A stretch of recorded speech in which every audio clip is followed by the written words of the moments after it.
Welcome to Alabama, Montgomery. Wait, no. Welcome to Montgomery, Alabama, which is the capital of Alabama, and we're actually outside of the Capitol Building.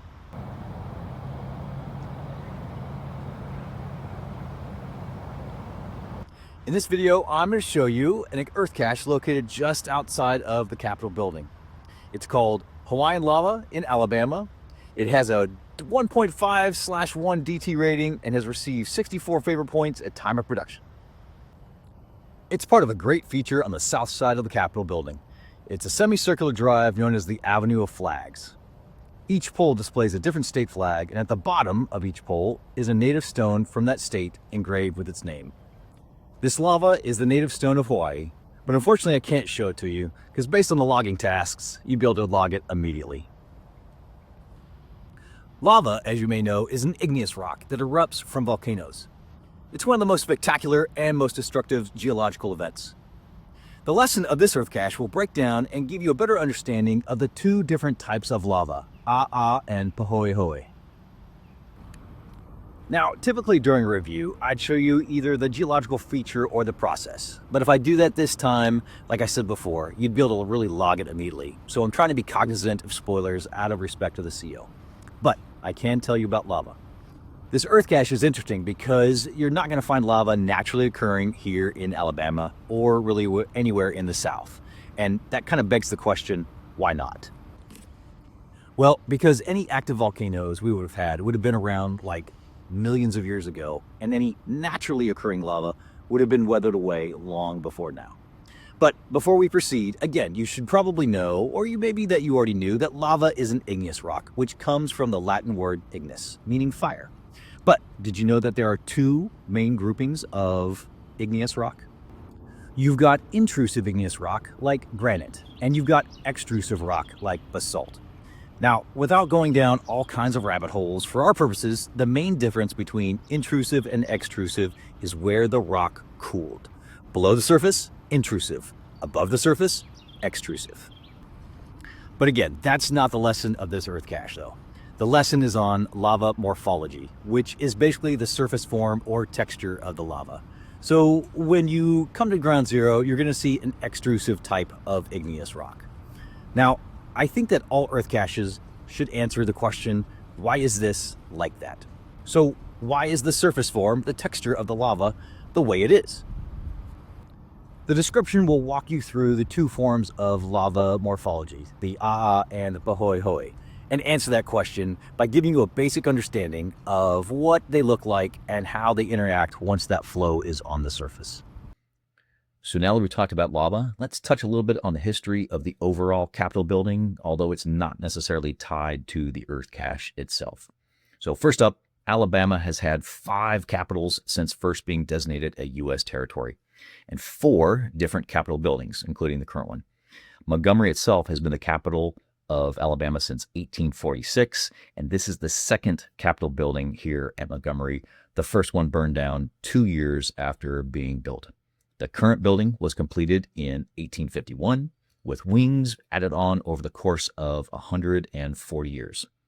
Montgomery temporarily served as the Confederate States of America capital before Richmond was later designated, and in February of 1861, Jeff Davis took his oath of office here, serving as the only president of the Confederate States.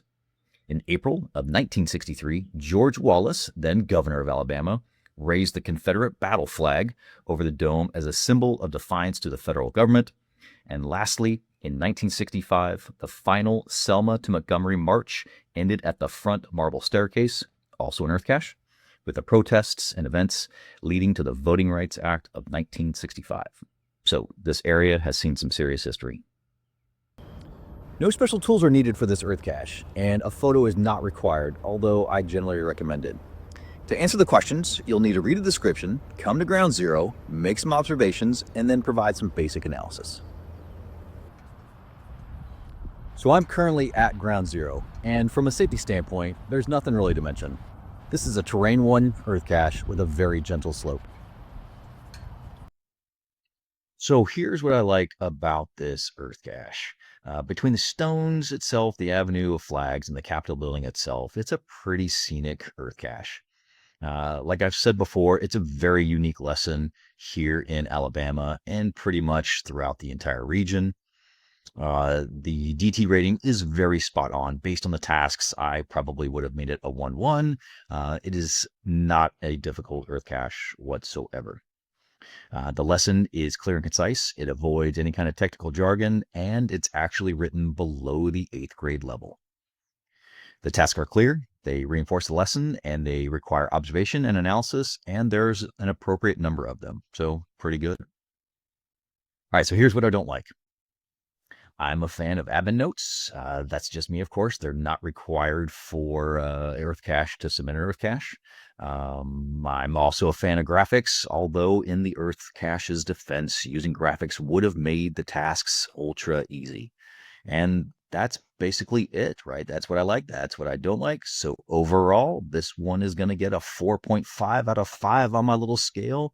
So again, all things considered, this is a pretty good Earth Cache. So is this one worth your time? I think so. Even for those of you that typically avoid Earth caches, it's a great lesson and the tasks take no time at all to complete. Add the fact that you have another Earth cache 100 feet away. For me, this one's a no-brainer if you're in town. So this is always one of my favorite parts of the video. It's kind of the behind the scenes, if you will. But before I start, I do want to give a quick shout out to the cache owner, pāhoehoe. I understand that it takes time and effort to create Earth caches and maintain them, so I appreciate the effort. And it totally just occurred to me that I should have started out the overall video with an aloha. Here I am doing a Earth cache or doing a review on an Earth cache that's on Hawaiian Lava, and I was like, man, what a completely missed opportunity that was. So there I am. I'm at the Capitol building. It's early morning on a Sunday. There's nobody there. I've got the complete place to myself. And that morning light was just killing me. It was coming in at a certain angle and right into my eyes as I've got the camera set up and I've got the building behind me. And that white building was just completely reflecting the sunlight that was coming in, which was then bouncing off of my phone that I'm using that has my script on there. And so you'll notice that I went from the sunlit portions over to the more shaded portions because it was just kicking me the entire time. And then, of course, the phone app that I was using that acts as a teleprompter for me, I can't see it and it's not acting right. It's been acting squirrely on me. And so I can't even tell at times if it is recording. So while I was excited to be there and record everything, just not going well for me. And of course, the absolute coup de grace was that by the end of it, my phone was at 1%. So I barely finished recording everything that I needed to record. Now, since I failed to say aloha in the beginning, I figured I would try to make up for it at the end. So I've gone out and I've learned a new Hawaiian phrase. A hui ho means until we meet again in Hawaiian. And I thought, well, that's pretty fitting. We'll use that. So, a hui ho.